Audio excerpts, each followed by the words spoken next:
el plan es electivo y de acuerdo con lo que nosotros creemos como criterios que son importantes, digamos, de entender en el desarrollo de ustedes como estudiantes, esta asignatura fortalece la parte, digamos, bueno, como lo dice su nombre, la parte que tiene que ver con su participación y argumentación en instancias de democracia.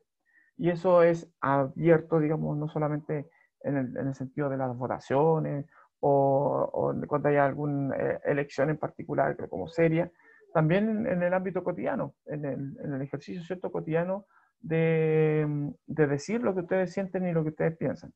Esto obviamente llevado a un orden y llevado ¿cierto? A una lógica y llevado ¿cierto? A una estructura que les va a permitir hacerlo de la mejor forma. Eso es. Entonces esta asignatura es para los terceros medios. Vamos a leer entonces el objetivo de la clase. El propósito de la clase, bueno, ustedes ya cachan que la actividad va a ser llamada así, actividad número 1, análisis de argumentación. El propósito de esta actividad es que ustedes como estudiantes entiendan la situación de enunciación de un discurso argumentativo, en qué circunstancias se dan, qué incidencia tienen los elementos contextuales, como dice aquí, ¿cierto? En relación a cómo se modifica o no, o cómo se puede modificar o no, ¿cierto? Una argumentación, etcétera, etcétera. Son como las características macro de lo que es una situación argumentativa. La idea es que, como objetivo ya más de la unidad, que podamos tener esta noción de evaluación, que seamos capaces como de discernir cuándo una argumentación es una argumentación y si esa es buena o mala, si está bien hecha o no está bien hecha. ¿Ya? Básicamente para poder legitimar, como dice aquí, o sea, darle el visto bueno, eso es legitimar, ¿cierto? Si, teléfono. Si es o no correcta la argumentación. Ya. La idea también, como pensamientos transversales, que ustedes puedan pensar con apertura, que sean capaces de también, no solamente de pensar distinto, sino también de asumir que existen otras perspectivas en relación a un punto de convergencia o punto de polémica, como le podemos llamar también. Ok, aquí las preguntas, la primera tanda de preguntas. Son preguntas que las vamos a utilizar para poder conversar. Dice, ¿por qué y cuándo argumentamos en la sociedad? Voy a pausar un poquito la grabación porque me están preguntando cosas. ¿O quieren hacer un comentario por chat, chicos? Continuamos entonces. Les decía, antes de esta breve interrupción, que la argumentación en el tercero medio es un eje fundamental. De hecho, siempre lo ha sido, en los planes antiguos y los planes que se modificaron ahora, pero la diferencia de los planes antiguos a los planes modernos es que se diversificó o se especializó, digamos, la asignatura, o el área, digamos, de la asignatura en esto de lo que llamamos diferenciados. Antes habían otros diferenciados que eran distintos, se analizaban fenómenos diferentes al que estamos viendo hoy día. Entonces, partiendo con este análisis, la pregunta que voy a hacerles es si pueden reconocer por qué y cuándo argumentamos en la sociedad. Un ejemplo como bien cotidiano. Aquí les voy a poner una idea, ¿cierto? Perdón, les voy a poner una idea de una situación de argumentación. Una discusión de pareja, por ejemplo. ¿Es una instancia de argumentación? Chicos, pueden responder en el chat, no hay drama. ¿Están habiendo, cierto? Sí, me dice Ariana, claro, pues. Yo voy para ir avanzando porque si no estamos no estamos en rapidez en las respuestas, vamos a caernos en un vacío. Bueno, sí, la respuesta es sí. Una instancia de argumentación puede ser tan sencilla como, por ejemplo, ponernos de acuerdo, puede surgir ahí, ¿cierto? Una discusión, cuando nos ponemos de acuerdo en relación a qué le vamos a echar al pan, por ejemplo, para la 11, que vamos a tomar de 11, y hay una discusión, yo quiero comer esto, hagamos pizza o comamos sándwich, o tostadas, lo que sea, ¿cierto? Y ahí se genera una discusión. Eso es una instancia de argumentación. Elegir el destino turístico, ¿cierto? Ir a la playa, ir al campo, cuando uno está tomando esa decisión en familia. Una pelea de pareja, por ejemplo, a instancias mayores, como pueden ser, por ejemplo, cuando vemos en el canal del canal de la Cámara de Diputados o de la Cámara de Senadores, ¿cierto? Vemos estas discusiones entre parlamentarios en torno a leyes, proyectos de leyes, qué sé yo. Y otras mayores, ¿cierto? Que puede ser una asamblea de la ONU, qué sé yo. O sea, estamos hablando de una instancia de judicial, un alegato, ¿cierto? Entre abogados, querellante y defensor, etcétera, etcétera. O sea, la instancia de argumentación va desde lo cotidiano, que puede ser, como les decía, algo tan sencillo como qué le echamos al pan hoy día, a algo mucho más grande como puede ser una asamblea ONU. La sociedad necesita de las argumentaciones para poder ponerse de acuerdo. ¿Ya? Ahora, aquí dice, ¿por qué los contextos influyen en la forma de argumentar? Bueno, cuando hablamos de contexto, y aquí tenemos que entender que los contextos pueden ser no solamente de el contexto en la situación en la que surge, se sitúa, digamos, la argumentación. Por ejemplo, les decía lo de la pareja, ¿cierto? Aquí, ¿cierto? Aquí el contexto sería la casa, sería, ¿cierto? Una situación más doméstica, puede ser incluso íntima, un diálogo, digamos, entre dos personas y no más, ¿cierto? En una instancia privada. El contexto también puede ser y tiene que involucra, digamos, la historia de cada uno de ellos, pues, o sea, quién es ella, dónde estudió, qué educación tiene, ¿cierto? Todo, qué nivel de educación tiene, ¿cierto? Su experiencia, su cultura, ¿cierto? Es lo mismo él. Entonces, cada uno de nosotros como individuos tiene una carga contextual también, que se suma al contexto situacional en el que, digamos, donde se marca la discusión. No es lo mismo, por ejemplo, que yo discuta con una persona que tiene menos educación que yo, ¿cachai? Porque de alguna manera mis herramientas discursivas son mejores que las que tiene esa persona que tiene menos educación. Así, por ejemplo, también eh, va a incidir mi edad, por ejemplo. Yo a lo mejor soy más joven en relación a tío Aldo, por ejemplo, y a lo mejor la experiencia del tío Aldo pesa por sobre mi poca experticia en el ámbito de ser profe, por ejemplo. Entonces, seguramente eso va a incidir, ese contexto personal va a incidir en la situación en general. No es lo mismo discutir, por ejemplo, dentro de la sala de profesores, porque la instancia es formal y limitada, y donde prácticamente todos somos iguales, a excepción, digamos, de esta carga etaria, ¿cierto? Esta diferencia de edad, que discutir, por ejemplo, en la calle. Si yo tengo un choque soy partícipe de un accidente de tránsito, seguramente por mucha educación que tenga, va a salir mi parte más choriza. Pues entonces voy a increpar a la persona si es que él fue el culpable o no, ¿cachai? Entonces voy a defender voy a usar otros argumentos, ¿se entiende? Quizás otra forma de expresarme también. Entonces, claro, el contexto influye mucho. Incluso piensen que esa misma situación, ese accidente de tránsito llevado a un tribunal, obviamente ahí voy a tener que usar alegatos diferentes, o sea, argumentos diferentes. Voy a tener que construir una defensa basándome en las leyes, basándome, ¿cierto?, en un buen discurso, porque eso también de alguna manera impacta en una decisión. O sea, piensen en el abogado de O.J. Simpson, no sé si conocen el caso, que una persona que era prácticamente el culpable de un crimen, pero tuvo tan buen abogado, fue tan bueno el alegato, ¿cierto?, de su abogado defensor o su equipo de abogados defensores, que el tipo se salvó y nunca tuvo preso, siendo que era sindicado por todas las evidencias como el culpable, por ejemplo. Entonces, claro, el contexto incide, incluso puede jugar a favor.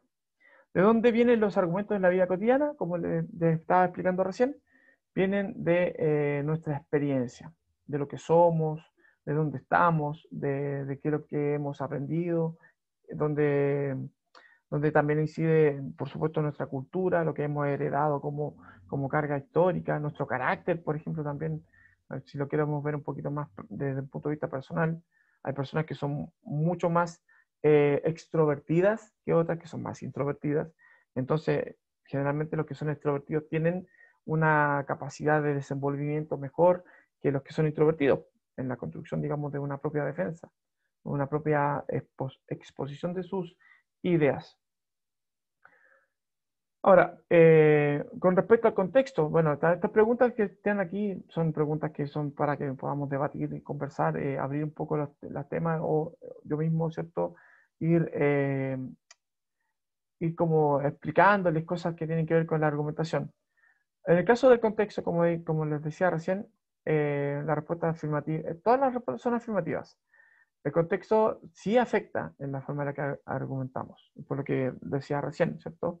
Cada uno tiene su propia mochila, no solamente de experiencia, de educación, de cultura, ¿cierto?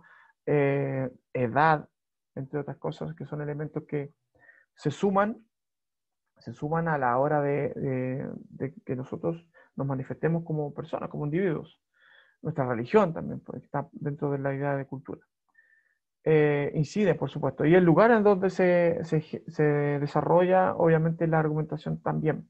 Lo mismo, ¿cierto? Cuando es privado, mucho más cómodo exponer porque hay más conocimiento de las partes, ¿cierto? A cuando es público, donde uno tiene que manejar de alguna manera un discurso más formal, tiene que haber cierta distancia, cierto respeto, ciertos protocolos que se tienen que cumplir. Con respecto a los aspectos culturales, claro que el acercamiento de una persona a su cultura, mientras más cercana sea a la cultura en general, ¿cierto? Mientras más educada sea, mientras más culta sea, obviamente que va a tener una mejor prestancia. Piensen en que los abogados, que son los que hacen el ejercicio de argumentar por uno, estudian 6, 7 años, por lo menos. La carrera dura 5, ¿cierto? Pero en el ejercicio, más las prácticas que tienen que hacer para poder mejor tener cierto, desarrollar el ejercicio. Víctor dice, sin tener un contexto no se podría crear un argumento válido. Claro, sí, o sea, evidentemente. El contexto da la instancia para que los argumentos también caigan en esta idea de que nosotros lo podamos considerar legítimo o no. ¿Se entiende? De hecho, hay una expresión en tribunales, no sé si la han escuchado en películas donde se hacen juicios, cuando el juez dictamina que un argumento no da lugar, dice no da lugar. Se refiere justamente a que en el contexto en el que están, lo que se está exponiendo como argumento no tiene sentido. Entonces, porque no es de lo que se está argumentando. Entonces, como que se va también limitando la argumentación a ese contexto en particular, que es la situación de la que por ejemplo, no sé, para que entiendan la idea, si una persona está siendo enjuiciada por un comportamiento, porque tuvo un accidente de tránsito, ¿ya? El tipo manejó y chocó a otro vehículo.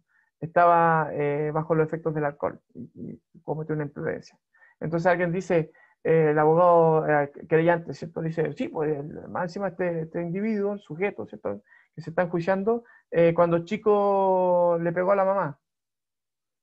Entonces el juez puede decir, ese argumento no ha lugar, porque no tiene que ver con el comportamiento de cuando era chico. Puede ser incidencia, puede tener alguna incidencia en que sea irresponsable, pero no ha lugar porque no es lo que estamos enjuiciando. ¿Entiendes? Entonces como que se limita, el contexto limita también a hablar de lo que se está hablando, del tema, del problema, de la polémica. Lo que pasa también cuando uno, por ejemplo, está argumentando con alguien y, y de repente le dice, no sé, ¿y qué opináis tú si tú soy del Colo, por ejemplo? Así como, ¿qué tiene que ver eso? No es tema. O si tú soy hombre, o sea, no podía, cuando están hablando de temas de mujeres, pero si tú soy hombre no puedes opinar porque tú eres hombre. ¿Por qué no? O cuando uno como papá dice, hay un problema, ¿cierto?, de papás y alguien que no es papá dice, bueno, dice su opinión. Yo dice, pero si tú no tienes esa experiencia de padre, ¿por qué opinas? Claro, pero está dentro de una cultura, está dentro de una sociedad que tiene códigos, que tiene historia, que tiene trascendencia desde el punto de vista, ¿cierto? Histórico. Por tanto, por lo tanto, ¿cierto? Tiene la capacidad. Yo puedo opinar sobre feminismo, siendo varón, ¿cierto? Hombre, ¿cierto? Yo puedo opinar sobre paternidad, no teniendo hijos, por ejemplo, etcétera, etcétera. O sea, no, soy una persona. Tengo, tengo el poder, digamos, el derecho de opinar y de expresar mi opinión. ¿Ya? Ahora, con respecto a las relaciones de jerarquía, se entiende que cuando uno está en una situación, por ejemplo, voy a poner de nuevo, exponer esto de nuevo, de, ay, perdón, antes, ¿cierto? Aquí. Se supone que si nosotros evaluamos la jerarquía que hay entre ellos, o sea, quién es eh, más, no sé, que el otro, aquí podemos decir que la relación es de iguales. En una relación de pareja, tanto varón como mujer, ¿cierto? O la parte A con la parte B, como se puede definir, para no caer en errores de género, son iguales, po. En una pareja, en una relación de pareja, ambos son iguales. Pero, si se dan cuenta, en una cámara de representación como esta, que es la Cámara de Diputados, los diputados, todos los que están en el hemiciclo, ¿cierto? Son iguales, a pesar de que tengan una carga distrital diferente. Por ejemplo, su distrito tiene 40.000 personas, y el que está acá, su distrito tiene 5.000. Sin embargo, el poder de representación, independiente de la cantidad de personas a la que representan, es la misma. Y en este ejercicio de votar, ¿cierto? Si se dan cuenta aquí, todos los votos son y valen lo mismo. O sea, hay una simetría. Sin embargo, si ustedes ven aquí en este panel que está aquí, uno de ellos, ¿cierto?, es el presidente de la Cámara de Diputados. Es decir, que él tiene un poder diferente con respecto al que es conferido por ellos mismos, por sus iguales, es votado por sus iguales, ¿cierto? Es bien complicado la forma de elegir al presidente de una Cámara de Diputados, de senadores, eh, porque se hace por quórum y es como bien complicado en ese sentido. Pero se elige a alguien que los representa a todos y que dirima, ¿cierto? Cuando hay alguna discusión y ordene y modere, ¿cierto? El poder que tiene esa persona en relación a los demás es distinto. Sin embargo, también su voto es similar al que tienen cada uno de sus compañeros de cámara. Ahora, si se presentara el presidente de la República, ante la República aquí, obviamente el cargo que tiene él es diferente al cargo que tienen los diputados. Entonces, el peso jerárquico del presidente se hace sentir, ¿cierto?, en una situación, en una discusión. De hecho, el presidente tiene la capacidad de presentar proyectos de ley en forma directa y ser llevado a votación, sin pasar por discusión necesariamente, o sea, dependiendo del caso, si no me equivoco, ¿cierto? Puedo estar equivocado. En otras circunstancias, por ejemplo, la jerarquía, cuando yo como profe tengo que discutir con ustedes como alumnos, por ejemplo, la discusión obviamente podría desnivelarse a favor mío porque tengo cierta experiencia, porque tengo cierto rol, cierta responsabilidad que es mayor que la que tienen ustedes. Entonces, de repente mi opinión puede ser mucho más no válida, sí, pero puede tener mayor influencia que la de ustedes. La jerarquía generalmente no está solamente por un rol asignado, sino que ese rol obedece a la experiencia, obedece a la edad. Hay otros factores que inciden en que una persona sea considerada como mayor jerárquicamente que otra.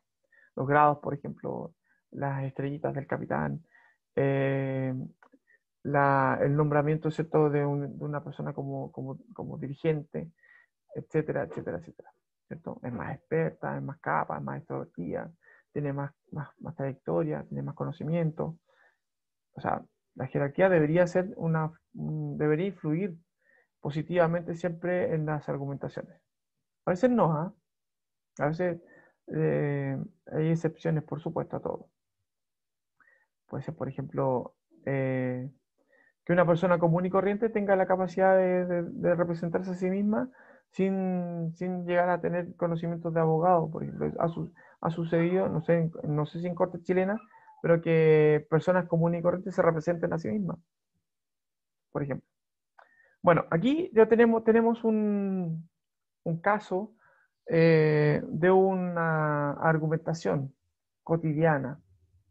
Dice, la vamos a llamar situación uno. Un joven desea convencer a su madre. Vamos a ver el chat primero porque hay algunos comentarios aquí. Ni un problema. Alain, la clase va a estar grabada. De hecho, está siendo grabada. Así que en algún momento la vamos a subir a YouTube. Tenemos que actualizar el canal de YouTube del colegio para que ustedes puedan acceder después a sus clases de manera remota. ¿Ya? Así que tranquilos. Bueno, les decía, esta situación uno. Un joven desea convencer a su madre para que lo autorice a asistir a una fiesta esa misma noche. O sea, en el día le pide permiso para salir en la noche. ¿Ya? Para ello, estamos hablando ese es el contexto, ¿eh? Para que se vayan entendiendo la idea. Para ello, entrega información acerca del lugar en el que se va a llevar a cabo la fiesta, los asistentes que van a ir, ¿cierto? Y el motivo de la celebración. Esta reunión se realizará en un lugar de difícil acceso, por lo cual el menor, ¿cierto? La persona que está pidiendo permiso, no va a llegar a su casa a dormir. También es probable que en la fiesta se consuma alcohol. Ambos factores son percibidos como riesgosos por la madre. O sea, la madre no va a tener control sobre su pupilo, que en este caso es su hijo. El joven, perdón, aboga por la independencia y por la madurez que tiene él para tomar sus propias decisiones. Además, arguye, ¿cierto?, que la vida social es parte fundamental de su desarrollo integral y participar de estas situaciones es parte de ello. O sea, para que él pueda ser un mejor ciudadano, tiene que ir rozando socialmente, ¿cierto?, con sus pares. Tiene que tener un roce social. La idea de desarrollarse, ¿cierto?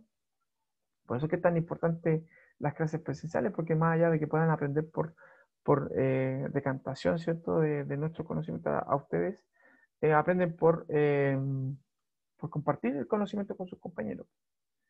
La socialización es muy importante. Bueno, acá entonces tenemos una situación en la que hay un emisor A, ¿cierto?, que puede ser el joven que está pidiendo permiso, y un receptor B, que sería la madre, que en este diálogo van jugando, ¿cierto?, los roles, van intercambiando su posición y van, ¿cierto?, presentando sus distintos argumentos. Ambos válidos, ¿cierto? La preocupación de la madre es muy razonable. Hoy en día, ¿cierto?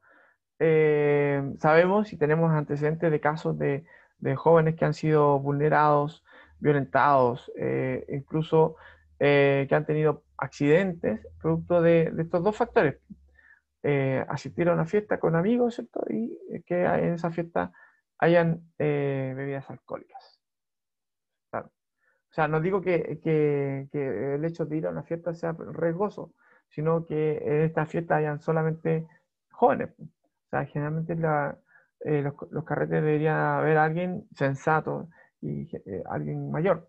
Me fome, pero a veces pasan accidentes o pasan situaciones imprevistas que son accidentosas y que requieren, digamos, del criterio de alguien para que puedan tomarse las mejores decisiones. Aquí tenemos, ¿cierto? Seguramente ya ahí asumiendo que la mamá no le, no le va a dar permiso, se entiende la diferencia. Y aquí yo quiero hacer hincapié en la relación asimétrica que hay entre los interlocutores. El hijo, joven, ¿cierto? Inexperto, inmaduro también, aunque él diga que es maduro, la madurez de él no va a ser comparable, ¿cierto?, a la madurez de su madre, que es mayor, que tiene más experiencia y que además tiene la responsabilidad de su tutela. es su tutora, su custodia. Entonces ella va a siempre preferir el bien en su hijo, o sea, siempre va a preferir que él tenga una buena situación, digamos, de desenvolvimiento social y que no se ponga en riesgo. Y los factores que le arguye, ¿cierto?, en su presentación, da la, le dan la sensación a la madre, ¿cierto?, de que no es muy seguro que asista a esa fiesta. Ahora, la madre puede cambiar de opinión, tomando en consideración, ¿cierto?, que el joven presenta igual una buena defensa, pues. Dice que él es suficientemente maduro para tomar sus propias decisiones, o sea que él puede decir no, o sí, dependiendo, ¿cierto?, tiene criterio, y fundamentalmente por el hecho de que la experiencia le va a terminar permitir eh, entender cuando una situación es A o B, ¿cierto? O sea, no es lo mismo no vivir la experiencia que vivirla y aprender incluso de los errores. ¿Sí? Buen argumento. Situación 2 dice. Un grupo de estudiantes discute en el patio del colegio sobre el uso de uniformes a raíz de un plebiscito que se hará al interior de la institución. O sea, dentro del colegio vamos a decir, nosotros como estudiantes queremos no usar el uniforme en, en una circunstancia muy particular. No sé. Rápidamente se establecen dos posturas.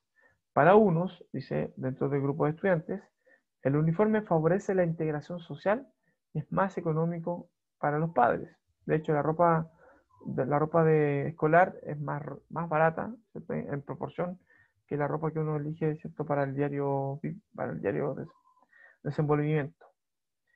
La argumentación, ¿cierto?, del segundo grupo va en la línea del ejercicio de la libertad y la expresión identitaria, que también es súper importante en la edad que ustedes tienen, o sea, que ustedes puedan manifestarse también y que puedan elegir sus colores, sus telas, etcétera, etcétera. La forma en la que son ustedes.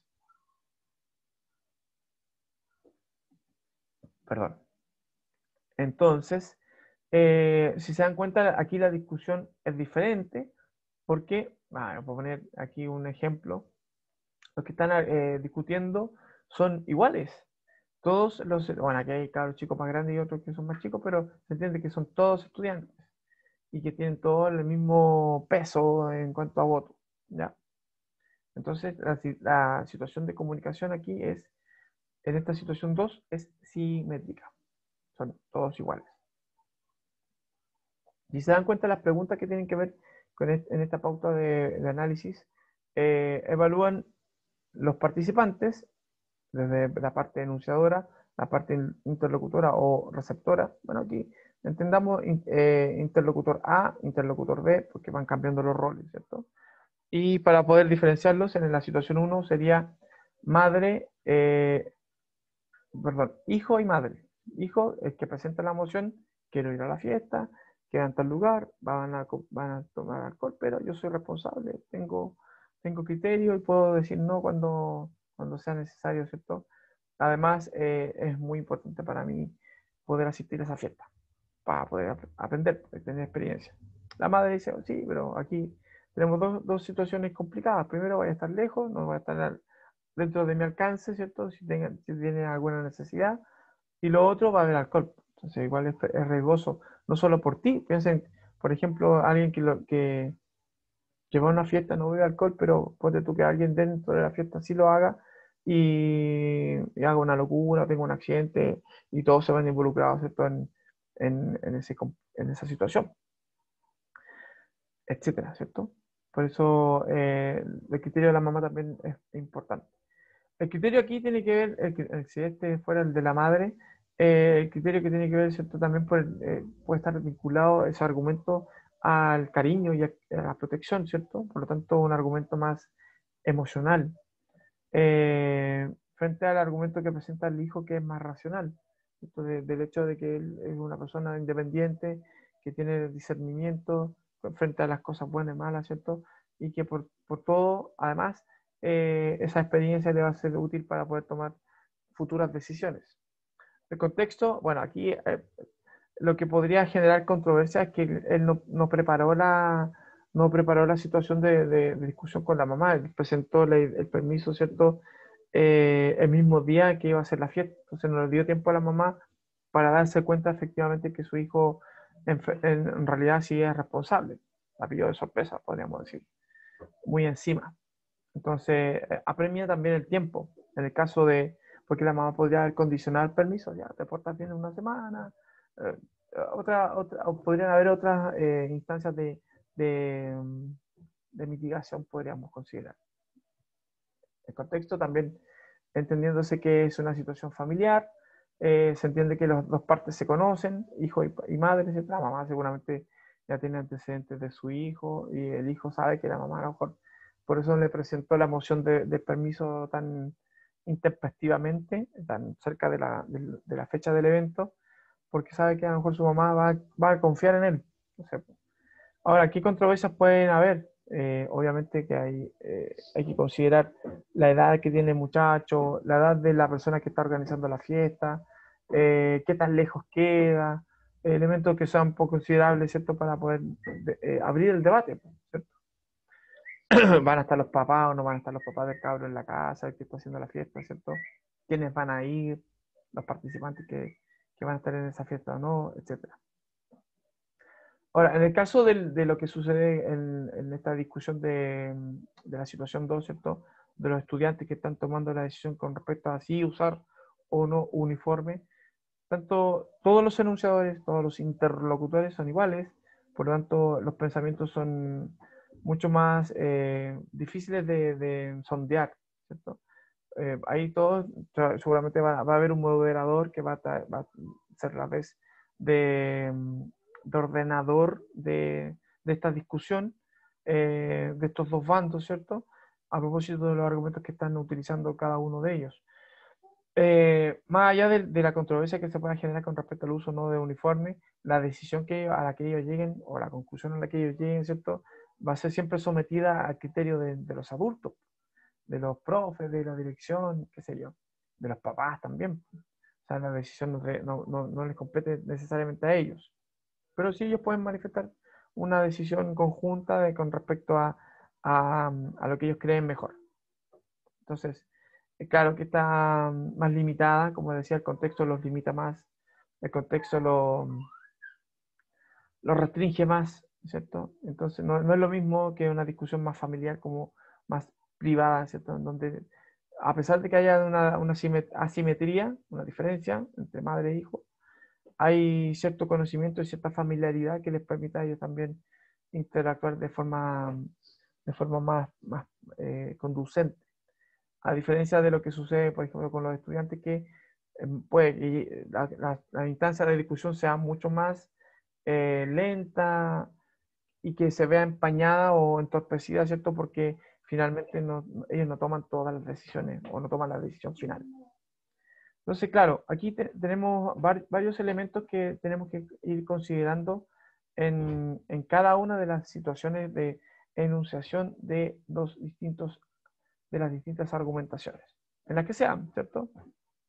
Ya sea, como les decía recién, en qué vamos a echarle al pan para la 11 o qué tipo de constitución vamos a tener de aquí a quién sabe cuántos decenios más.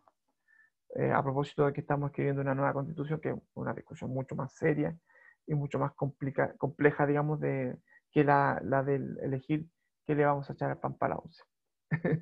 Entonces, claro, aquí hay que considerar como forma de plenario, ¿cierto? Ya cerrando la clase, ¿qué criterios de análisis se pueden considerar en esta actividad que sean útiles? Bueno, aquí eh, criterios de análisis pueden ser, por ejemplo, quiénes son los interlocutores, distinguirlos ellos como su historia personal, puede ser importante para poder distinguirlos en todos en los tipos, la formalidad y la informalidad dada por el contexto, la experiencia, ¿cierto? Misma en la que se inscribe cada uno de los interlocutores, el tema de lo que se está discutiendo, ¿cierto? La forma en la que se está discutiendo también es importante de considerar en una discusión, en una argumentación.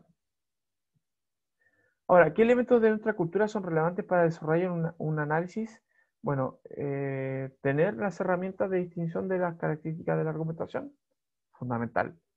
ser un poco, un poco más letrado de lo popular, también es importante, tener mayor preparación, mayor discurso, manejo correcto, ¿cierto?, de, de los tiempos en una discusión, el respeto es súper importante como cultura, ¿cierto?, para cualquier discusión, el respeto, incluso piensen en una discusión, en un accidente de tránsito en la calle, donde podría perfectamente caerse a los golpes, o sea, yo podría bajarme del auto, ir a increpar a garabato limpio, ¿cierto?, a la persona que me chocó y agarrar, ¿no es cierto?, a guates, como se dice.